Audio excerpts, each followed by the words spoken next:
গাজার ধ্বংসস্তূপে নতুন করে ফসল ফলাচ্ছেন ২৪ বছর বয়সী ইউসেফ আবু রাবি।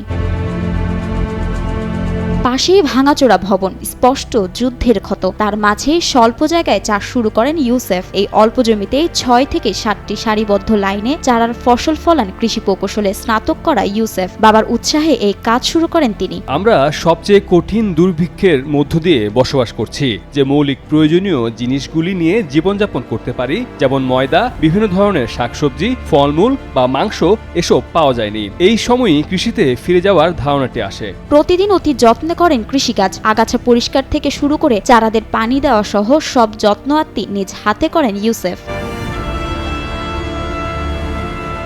ইসরায়েলি বাহিনীর দ্বারা উত্থাপিত অনেক বিপদ ও স্ট্রিপের উত্তরে খাদ্য ঘাটতি সহ জটিল সংকটে পড়ে ফিলিস্তিনিরা। আবু রাবির পরিবার এবং উত্তর গাজা স্ট্রিপের অন্যান্য কৃষকরা পানির সহজলভ্যতা এবং বীজ, চারা ও সারের অভাবের কারণে উচ্চ কৃষির খরচের সম্মুখীন হয়। তবে বেঁচে থাকতে প্রথমে ৪০,০০০ মরিচ ও বেগুনের চারা উৎপাদন করেন ইউসেফ। প্রথমে আমরা মরিচ এবং বেগুনের প্রায় ৪০,০০০ চারা উৎপাদন করেছি এবং এলাকার কাছাকাছি কৃষি জমিতে বিভিন্ন বিক্ষিপ্ত জায়গায় রোপণ করেছি, কারণ মানুষ সবসময়ই জীবনের মৌলিক প্রয়োজনীয়তা যেমন তাজা বা নোনতা খুঁজছে, জল বা খাবার। ইউসেফ তার ধ্বংসপ্রাপ্ত বাড়ির বাগানে খরায় ক্ষতিগ্রস্ত ফসলের পুনর্ব্যবহার করেন। সফলভাবে একটি ছোট্ট নার্সারি প্রতিষ্ঠা করেন এবং মরিচ ও বেগুনের চারা উৎপাদন করেন। ছোট ছোট ট্রেতে উৎপাদন করেছে সতেজ এই চারাগুলো।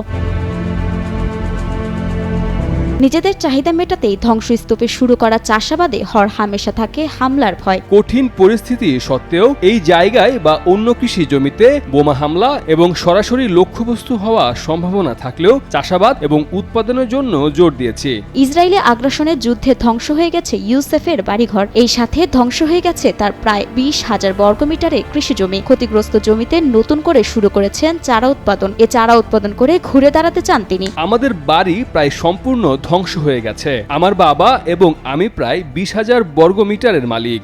আমাদের কৃষি জমি যা সম্পূর্ণরূপে ধ্বংস হয়ে গেছে। যে ফসলগুলি আমরা উৎপাদন করতে যাচ্ছিলাম বা যে ফসলগুলি উৎপাদনে ছিল, মরিচ, বেগুন, স্ট্রবেরি, এই ফসলগুলি ধ্বংস হয়ে গেছে এবং ব্যাপক ক্ষতি হয়েছে। ফিলিস্তিনের এমন কঠিন মুহূর্তে ত্রাণ পাঠিয়েছে বিশ্বের অনেক দেশ। তবে সেসব পেতেও কাঠখড় পোহাতে হয়েছে ফিলিস্তিনিদের। পরিবারের জন্য খাবার জোগাতে গিয়ে প্রাণও হারিয়েছেন অনেকে। তাই নিজ পরিবারের মুখে অন্ন জোটাতে শুরু করেন এই নতুন যাত্রা। আমরা এখন দেখতে পাচ্ছি গাজাতে কোনো সাহায্য আসছে না। সাহায্যের জন্য প্যারাসুট এবং এয়ারড্রপ ব্যবহার করা বিমানগুলি সমস্যার সৃষ্টি করেছে। তাই আজ আমি ইউসেফ পরিবারের জন্য এই চারাগুলি রোপণ করব, কারণ এটি এখন আমার একমাত্র ভরসা। সবশেষে তাদের এই কৃষিকাজে কৃষিখাতের সাথে সংশ্লিষ্ট আন্তর্জাতিক সংস্থাগুলোর সাহায্য কামনা করেন ইউসেফ। কারণ কৃষক যদি সফল হয় তবে দেশকে বাঁচানো যাবে বলে মনে করেন তিনি।